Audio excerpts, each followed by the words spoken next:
Coming soon to audiobookey.com.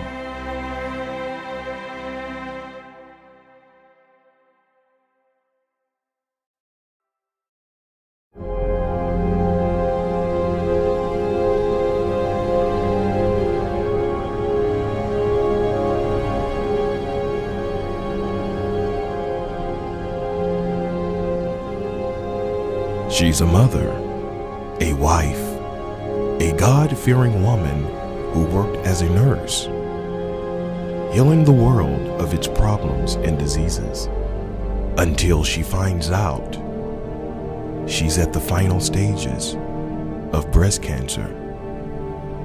In the book Challenge, listen to the real-life story of Diana Caracas as she takes us on her journey of overcoming cancer. It's not that she beat cancer, it's how she did it.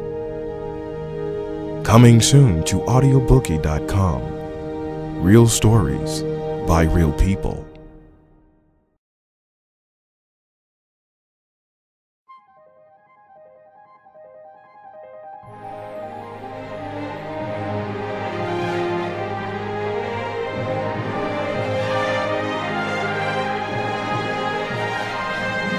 And now, for your featured presentation.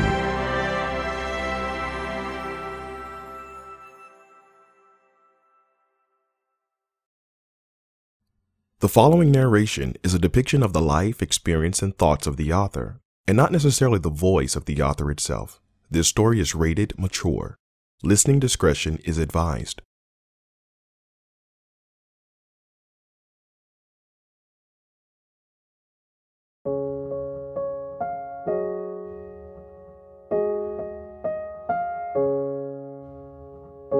Chapter 1, Home Sweet Home. Well, I was born and raised in Gary, Indiana, April 6th, 1986.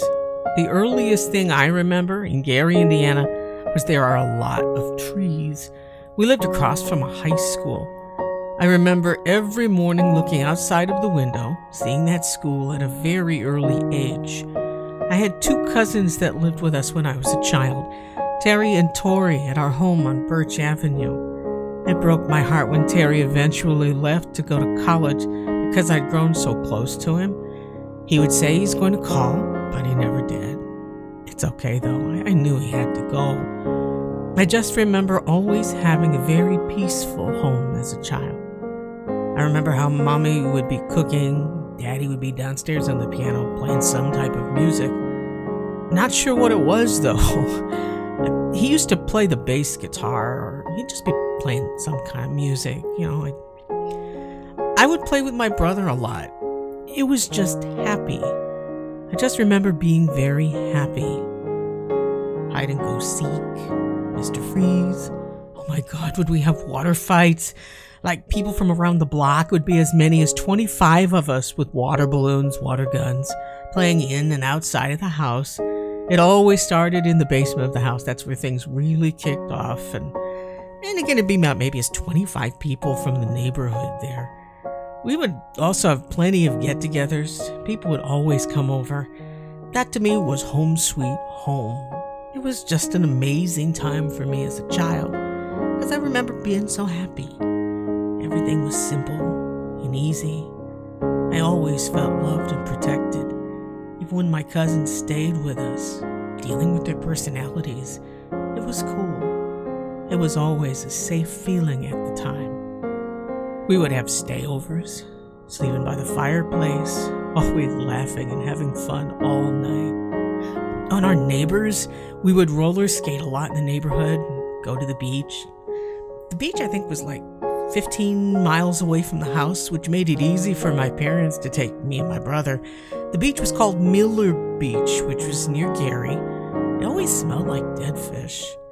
But it didn't make a difference. I was there to have fun, and it was different. It was just a really good feeling. My brother and I became really close as siblings as well. And then, of course, the dog, Prince. The thing about Prince, who was a German Shepherd, the only, and I mean the only person Prince would listen to was my mother.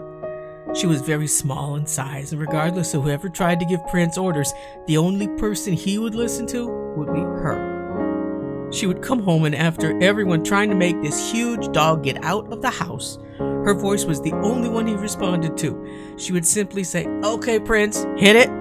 And we'd all laugh because she was the only one he listened to. And sadly enough, we lost Prince when I was 4 years old. He was a really good dog, even though he really didn't take any orders from anybody but one person. I had my first birthday party at that house. I remember my first boyfriend. Yeah, in kindergarten, my first boyfriend at Banneker Elementary. I was 5 years old. It was a gifted and talented school. I remember this little boy always complimenting me. He was always telling me how pretty I was. I remember when it was playtime, he would go get my blocks. He even asked me what blocks I wanted. Yeah, at 5 years old. One day he said I was going to be his girlfriend, and I was like, okay. When my parents would drop me off, he would be at the front door of the school waiting, and I'd make him tie my shoes. This happened every morning because in my eyes, if he was my boyfriend, I could make him do whatever I wanted him to do. Whatever it was, get my lunch, get my blocks, tie my shoes, whatever I wanted.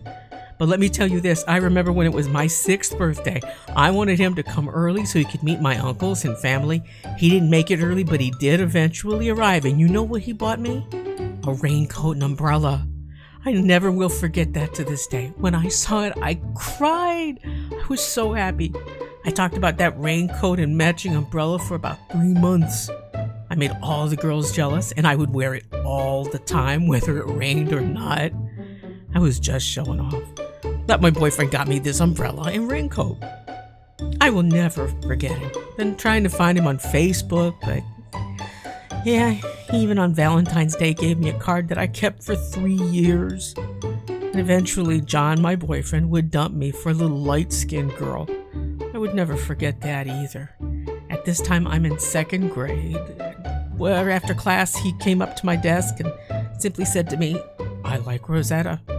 And that was the end of us. I mean, I was sitting right next to this girl and had the nerve to come to me and say he liked her. I got up, walked out of the class crying. I wasn't used to that because I was the baby, spoiled and used to hearing, "Oh, you're so cute, you're a princess." People spoiling me so. When he broke my heart, it was hard. I looked at that as rejection. I was a girly girl, wore dresses all the time, very pretty, so no one rejects Monique.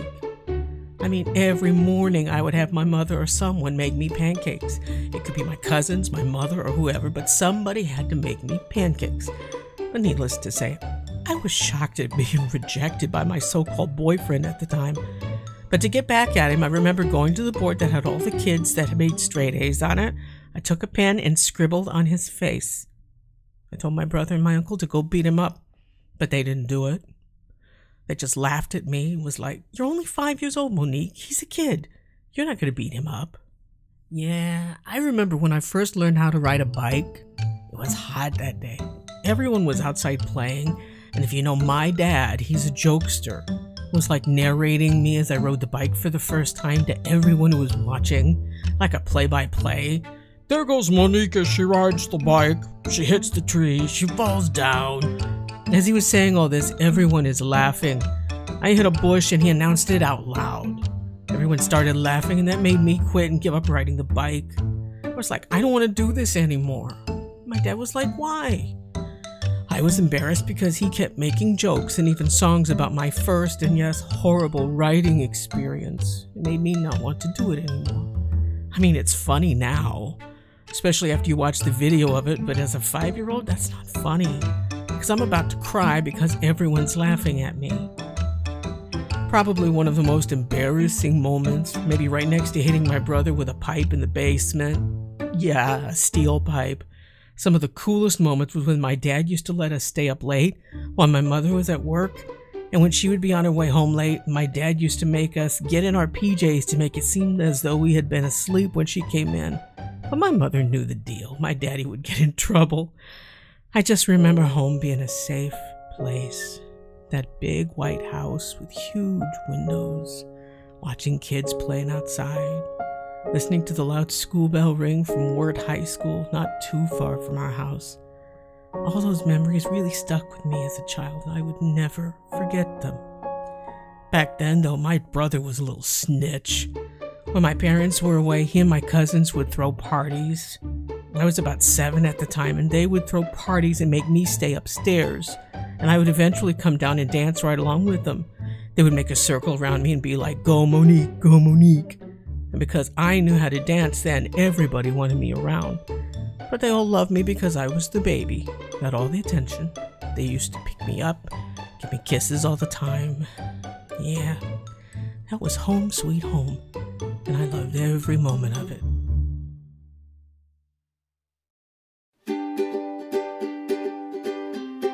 Hello, this is Chauncey Wyatt, the founder and president of audiobookey.com, coming to you live and uncut to say thanks for taking the time to listen to real stories by real people like you and I. You can listen to all of our stories for absolutely free by clicking on the play button when you see it advertised on Facebook, or simply visit our website, www.audiobookey.com. Likewise, if you'd like to tell your story and become an author of your own high-definition cinema audiobook, you can do that at no cost. And while we may take the risk in time and cost to produce it, we will still give you 50% of the book sales for non-commercialized copies sold on our website, as well as occasional bonuses, recognition, and more. So continue to listen to these amazing stories, like us on Facebook, or let us produce your story, because your experiences have value and could help someone along the way. So support Audiobookie, and we will continue to bring you real stories by real people. Thanks again for your support. Now back to your featured presentation. Enjoy.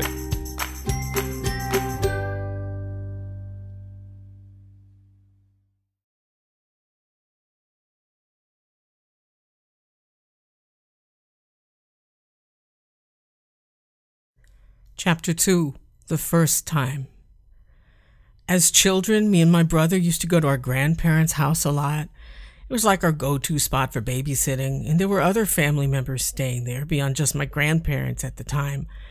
My grandmother had this huge 5-bedroom house where, again, not only me and my brother stayed, but also other family members. Well, because my brother and I was so young, they didn't want us to sleep downstairs, but rather upstairs with everybody else. So I would sleep in the bedroom with one of my, as I shall describe, family members, a member outside of my mom, dad, and brother. And then most of the time I would get up in the middle of the night and go to the bedroom of the other family member that was just across from my grandmother's room. I remember being 2 years old and one night being in the room with one of, shall I say, family members, and I had to use the bathroom. This family member is a male, by the way, but as a 2-year-old, I didn't know any better. Of course, I needed some help going to the bathroom. And might I add, from what I remember of him at the age of 2 years old, was that he was funny and always made me laugh. So from that perspective, I would have never thought that he would do what is about to happen next. So there is a bathroom in the hallway. So I asked my family member whom I slept with, could he take me to the bathroom? I remember having on a little white and red outfit, dress and shirt at the time. He took my hand and we walked to the bathroom. Once in the bathroom, I asked him, can you help take my panties off? Because I remember my mother teaching me that I have to take my panties off to use the restroom and to get on the stool. So he picked me up and placed me on the toilet. Shortly after, he grabbed me and stood me up and placed his hand on my poo-poo. That was a term my mother used to refer to a vagina when I was small. So he started to touch it in a way that I knew didn't feel right. And I remember saying, ouch! And he removed his hand really quick. But then he put it back. Because in my mind, I'm thinking he was going to help wipe me, but I didn't see any tissue. So he proceeded to do it again, and I said, ouch, again, because of the uncomfortable pain I felt. And he removed his hand quickly, again. He then pulled up my panties and skirt and proceeded to walk me out of the bathroom and back to the bedroom. I want to say no more than an hour later, my mom comes up the stairs, and I went to her to tell her I had to pee, and she pulls down my panties, and I said, Mom, my poo-poo hurts. At this point, she's looking at me confused as to say, why does her poo-poo hurt? She's only 2 years old. Then I told her that my family member touched me, the one that I was sleeping with while at Grandma's house. Oddly enough, she didn't say anything. She just pulled my panties up when I was finished. She washed my hands and we walked out. And then she picks me up and she ran down the stairs, which at my grandmother's house there are 3 sets of stairs to get to the base from the top floor. Once at the base of this stairs, she sits me down on the bottom step, and now at this time my family member who touched me is walking toward us. My mother is only 5'1" or 2 at best. She sees him as he approaches with his much taller self, maybe around near 6 feet at this time, very tall for a teenager. My mother grabs his neck, slams him against the wall and says, "If you ever touch my daughter again, I will kill you." Now I'm at the bottom stairs and I'm looking and seeing him dangling from the wall by the hands of my mother, who's much smaller than he. After she jacked him up literally, she takes me and we go to the kitchen where my father was. She tells my dad that she needs to tell my grandparents about what happened. So they tell my grandparents. My grandparents couldn't believe it.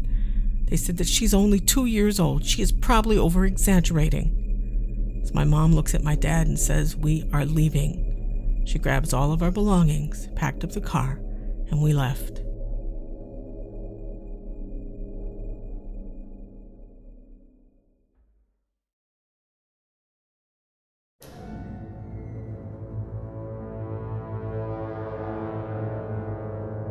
Chapter 3. I'm not innocent anymore. We would go to my grandparents quite often as a kid because my grandparents' home was like our second home, although much of the damage was done there. What my parents thought was over was just beginning. And as a very young child who was in much conflict with what was happening to me physically and loved this particular family member who was committing these acts, so when my brother and I would have to stay at my grandmother's home, he would sleep on one room and I would sleep in another, both of us sleeping with the same family members, though one of them were doing things that shouldn't ever been done to a child. Well, after we get done playing outside, it would get dark and time for us to go to bed, and I would sleep with the usual family member because, again, I'm 2 years old. No one really took what I said extremely serious, and of course, me being very young, I'm not aware of what's happening. Let me place this in context for you. In his room, there were pictures of women, every woman cut out from Jet magazine. The walls were green. He has the huge dresser with a TV on top of it. I remember it being huge and hundreds of pictures and posters of women in bikinis everywhere. Well, we would go to bed, but eventually during the course of going to bed, he would get around to taking off my panties and began to fondle me with his hand again, because he would try and stick his penis in me. And of course that wouldn't work, and then he would have me play with his penis. Now at this point, I'm about 4 years old, still a little too young to understand what was happening to me. I'm actually thinking that this is my fun time. I'm thinking that this is the way it is. Me and my family get to play together. But at the same time, I'm feeling nervous, a little scared because I knew he didn't want anyone to know, because if he were to hear a creak or door open, he would tell me to put my panties on while I'm under the sheets.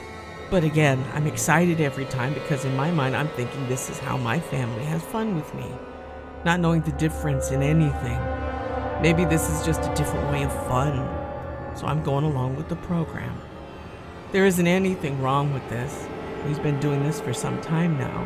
But again, I got a lot of emotions. Nervous, excited, confused, because I don't know what I'm doing, but I'm doing it. I remember he wouldn't look at me at all when he touched me. When he made me touch him, he wouldn't look at me. He would always look up, which I never understood then. When he would try and stick his penis in me, it would always point me in a direction that I could not see his face. And every time he would try and penetrate me, it would hurt. What we did before wouldn't hurt, so I thought it was just fun, but except for when he would try and penetrate me. It only confused me because it would hurt, and it wasn't fun, because he wouldn't look at me. I thought as a child I wasn't pleasing him and he wasn't having any fun any longer. I was just a confused kid, all the while excited because of this new experience that was much different than any other experience as a child. So ultimately, in my mind, I thought this was the way my family member loved me, and I felt loved by him, not knowing the difference between a hug during the day around family and him trying to stick his penis in me at night when I stayed at my grandmother's house. It was our fun time. I just remember always saying, "Ouch," and he wouldn't stop. The only time he would stop is when he heard a door or someone walking in the hallway. This happened frequently from the age of 4 to 8. I didn't tell my parents because I saw what my mother did to him the first time when I was 2 years old, not completely understanding what was happening. I just didn't want him to get into any trouble. And besides, in my mind, this was our fun time. So all this time, I'm not saying anything to anyone, all the while excited, nervous, and confused, but yet feeling this false sense of love from my family member. I remember at 8 years old, I'm in the other bedroom at my grandmother's house laying down, and he comes in, says to me to come to the end of the bed. He told me to get on my knees with my arms rested on the bed, with my pants and panties off. And of course, I'm still in the same mindset of fun time, still not knowing what is happening other than what I've come to know and expect since the age of 2.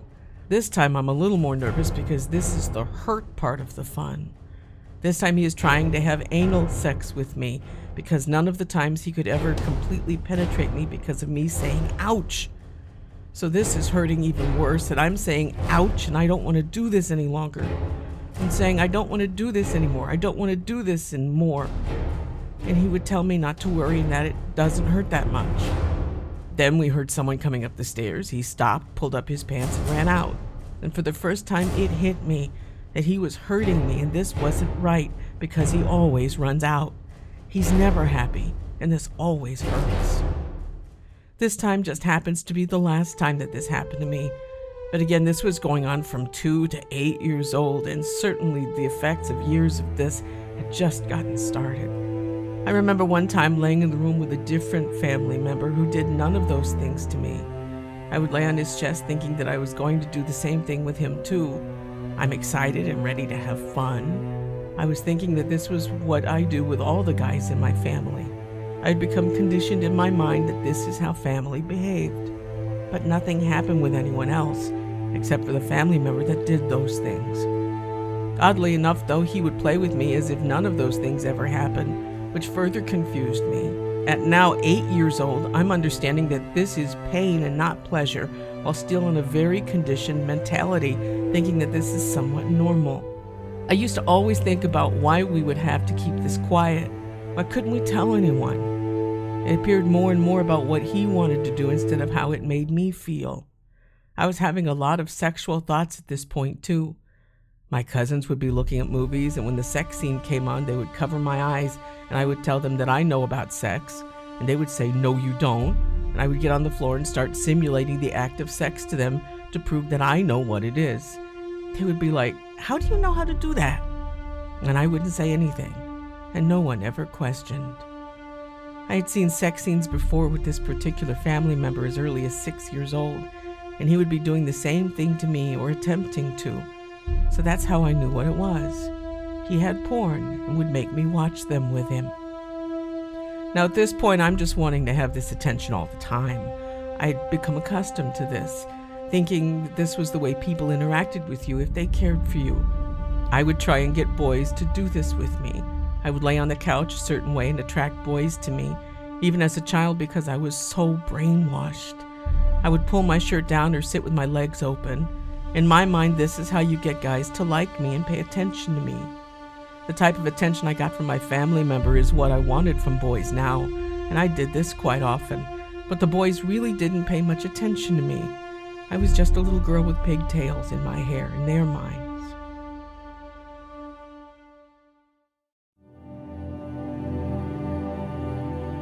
Chapter 4, Daddy, Where Are You? Now I'm about 12 years old. My family and I had moved to Phoenix, and I'm in middle school at this point. English class. I remember sitting at my desk in this very bright classroom with no windows. So I'm at my desk, and I started crying in my seat because I'm having images of me saying ouch, images of him trying to penetrate me in all different ways. I'm having images of me trying to get boys in the neighborhood to do the same, including other family members in certain ways. I'm having images of touching him, thinking it's playtime. I'm crying very hard at this time. My teacher stops class and asks me what was wrong and to come outside. So when outside, I told her. I'm crying because my family member used to touch me when I was little. She says, "I'm going to send you to the counselor's office," and gives me this huge hug And that made me cry even more, because at this point I realized what was happening to me from learning in school what molestation was about. It was like a weight lifted. So I'm walking to the counselor's office, which is quite a ways away from the classroom.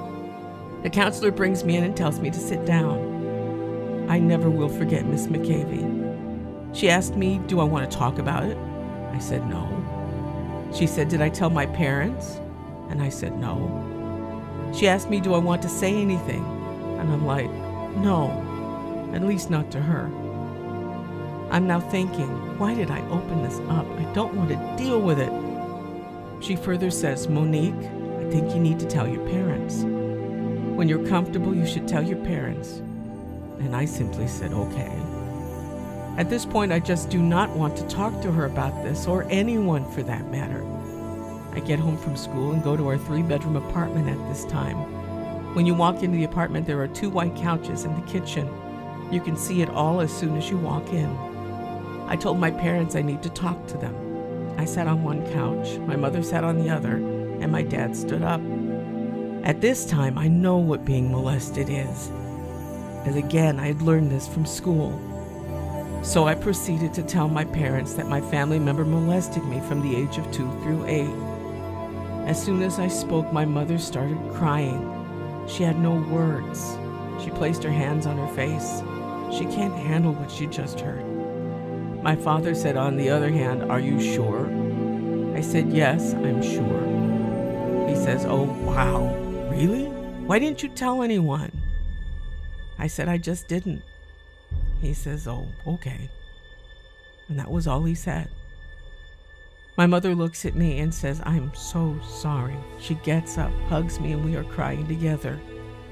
My father is just there not saying anything. I'm crying mostly because he seemed so non-emotional about it. I'm expecting for him to get angry, fly out and kill my family member. But instead I got, wow, really? I'm hurt even more. Empty, not feeling like Daddy's little girl. What I was wanting from him, I didn't get. I didn't feel protected. I feel like he took me for a walk, let me at the park, and never came back. I was so hurt. I was crying then, and even now I'm crying telling the story because I feel like I was abandoned by all the men in my life at that point. Since then, we haven't even talked about it.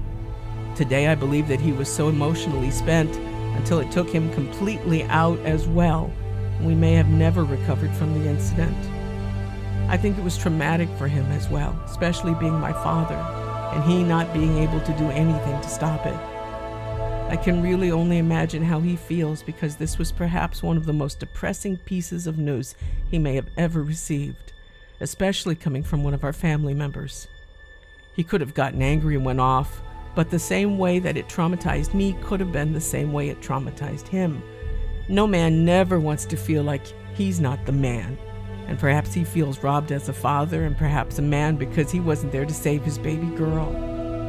This has to be hard on him at the time, and perhaps even still today. So I went into my room after telling my parents and kept crying because I'm wondering, Daddy, where are you? Why didn't you give me a hug? The hug I wanted was from my daddy. I mean, the hug from Mom was good, but when it comes from your dad, you feel protected, safe, more love, you know? Because I was molested for that long, I would have thought he would have at least gave me a hug, kiss, or something, but instead it was, wow, really? And that perhaps cut me worse than being molested. However, this too was probably the most trauma my dad had ever experienced and was very shell-shocked as a father and a man. It happens to us all. It was just a very empty and isolated feeling at the time. Years later, we had a discussion, and it's never really had the resolution that I think it needs because we just don't talk about it.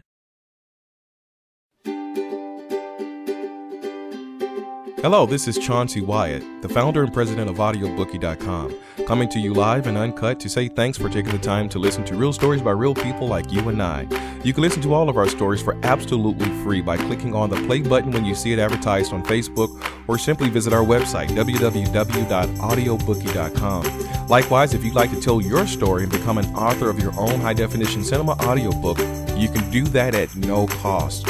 And while we may take the risk in time and cost to produce it, we will still give you 50% of the book sales for non-commercialized copies sold on our website, as well as occasional bonuses, recognition, and more. So continue to listen to these amazing stories, like us on Facebook, or let us produce your story, because your experiences have value and could help someone along the way. So support Audiobookie, and we will continue to bring you real stories by real people. Thanks again for your support. Now back to your featured presentation. Enjoy.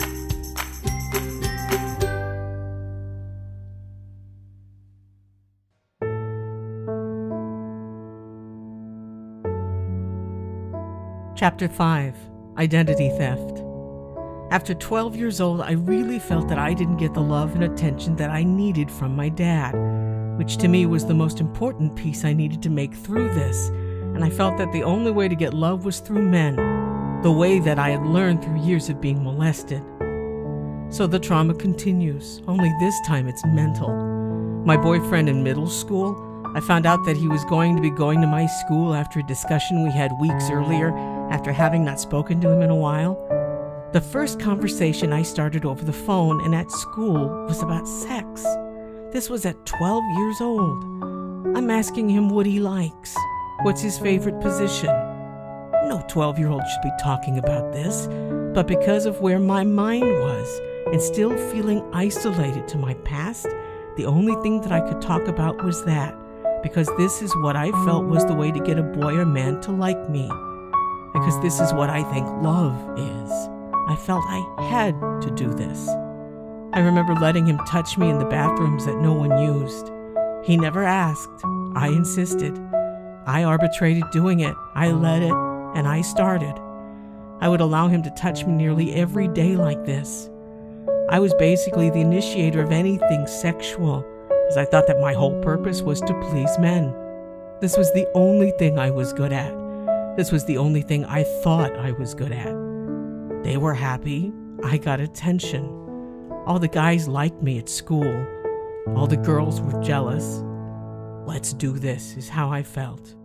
My boyfriend and I got into an argument one time and we broke up. And he goes off and tells another girl that I told him that I stuck a cucumber up my vagina. This story spreads across the school like wildfire. So now I'm the slut, the nasty girl in school. And you know what I did? Instead of refuting it or saying that it was a lie, I embraced it. I said that I did it. I will never forget the day when people came up to me asking me, did I stick a cucumber up my vagina? My, ex-boyfriend at the time starts to point and laugh at me, saying, ha ha ha, you stuck a cucumber up your thing. And everyone would start laughing. Now I'm feeling like I felt when I was 5 when I was embarrassed riding the bike for the first time and everyone laughed at me. So instead of saying no, I said yes, I did it.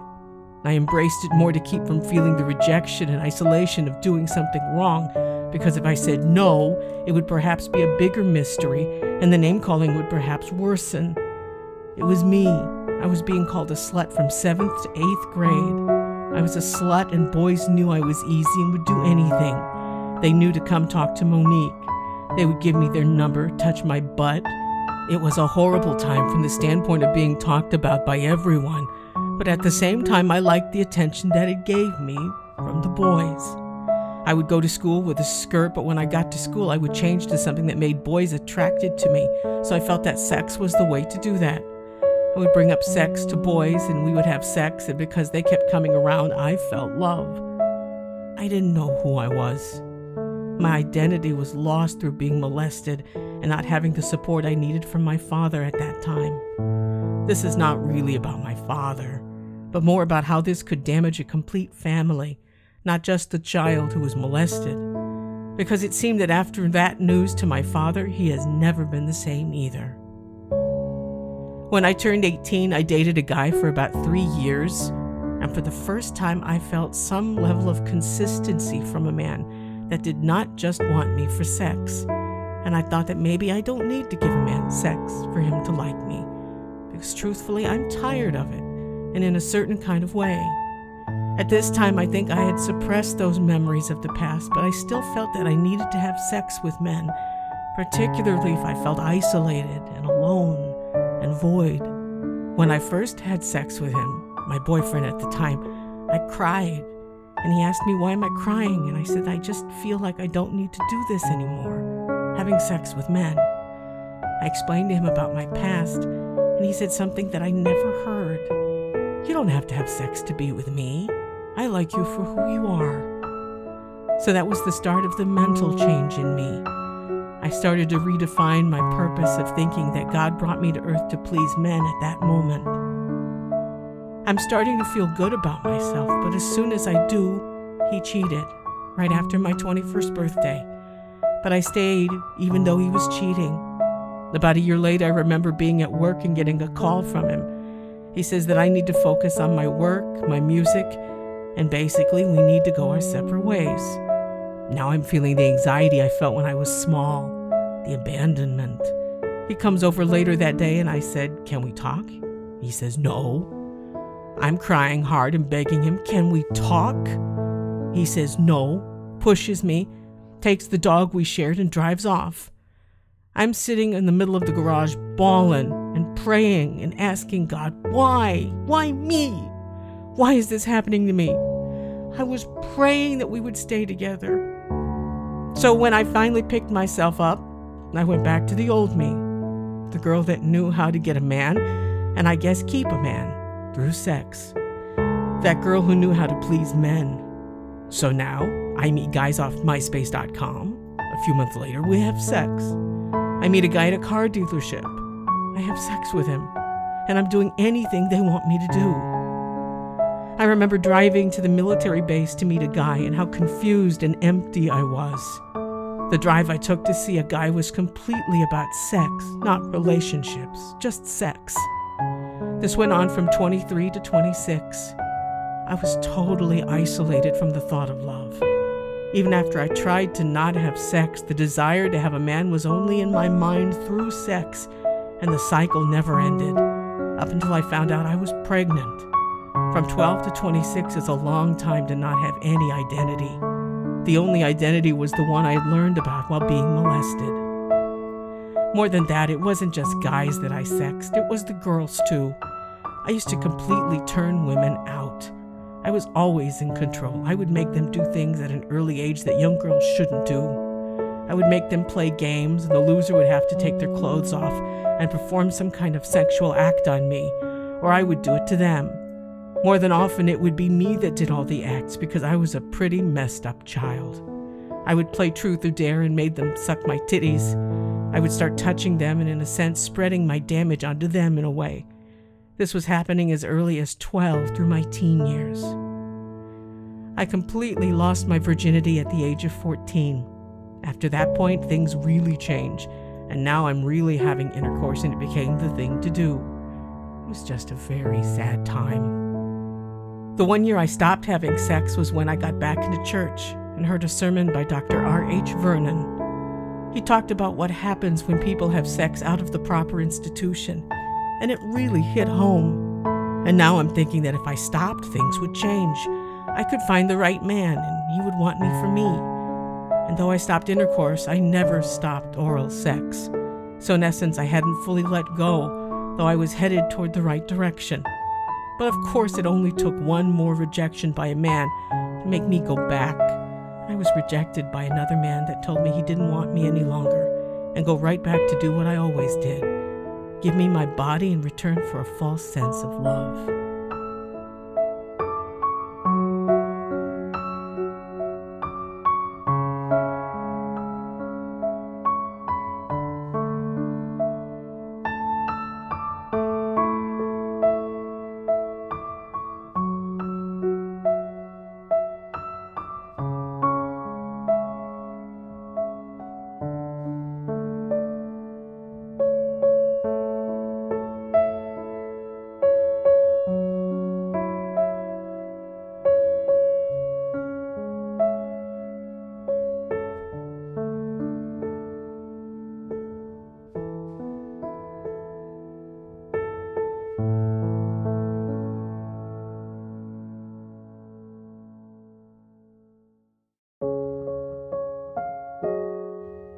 I remember meeting a guy at a fair, and I gave him my number.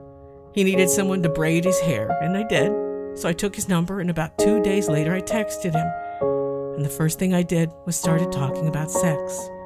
I immediately started sending him sexual pictures of myself, and all because all I wanted to do was feel like I was wanted from a man. So we are having sex, and to me that was all I had to offer. But he in fact really wanted to be with me, including even marry me. But I didn't want anything but sex from him because, again, that's how I felt wanted and loved. So why commit to anything more than that? But it happened. I got pregnant. I wasn't trying to get pregnant. I just ended up getting pregnant. After finding out I was 3 months at the time, I thought that it could never happen to me because of all the sex I've had and not gotten pregnant.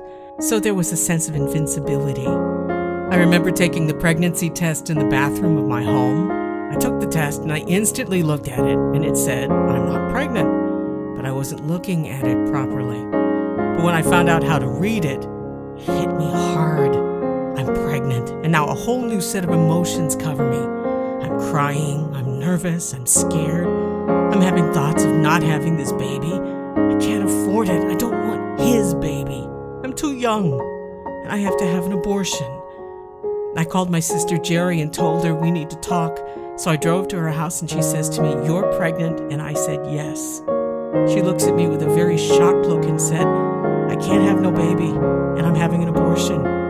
So we plotted a way to abort this child. My parents are going to Vegas that weekend. Gino, the father, wouldn't know about it. I'm aborting this baby. Come on, I can't have no baby until I get married, like all women say. I don't want to deal with Gino, the father. But when I get back home later that day, I sat down my entire family, brother, mother, and my father, to tell them what is happening with me. I told them I was pregnant, and my father says to me, if you feel like you are not ready, then go with your plans. But I do not want you to do this, but I will support you in any of your plans. They didn't look shocked, but very supportive.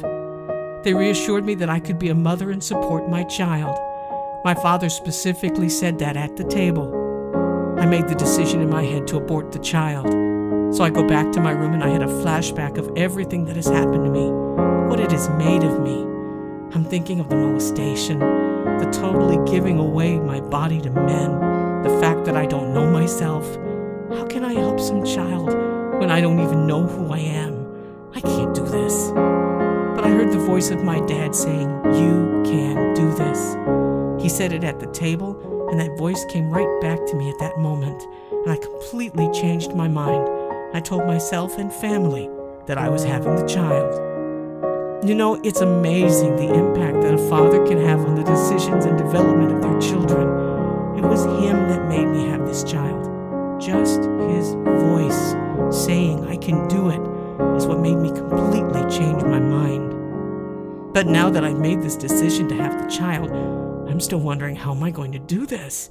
During the entire pregnancy, I was still lost and depressed because I just didn't know what I was going to do.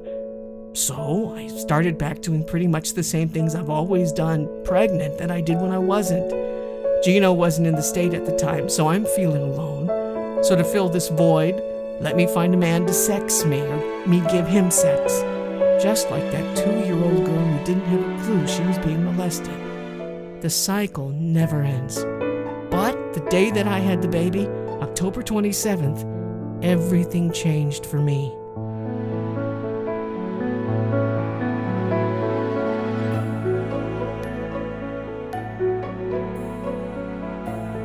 Chapter 6. Goodbye to Yesterday. When I saw this baby, I realized I had something to live for. I have a purpose now. That purpose was this child. The moment I gave birth, I cried because I almost aborted him. I was on the edge of suicide because I just didn't want to be here anymore. But looking at Eugene II, I found a new peace, a new purpose, and a new sense of love within. It was life. Life that I had never really had. A new beginning for me. I was excited, overwhelmed with love and peace. I told myself it's time to live.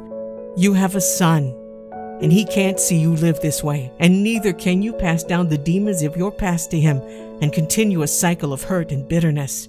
I have a reason to live. I have a reason to live on. He inspires me to be better. Today I'm a great person.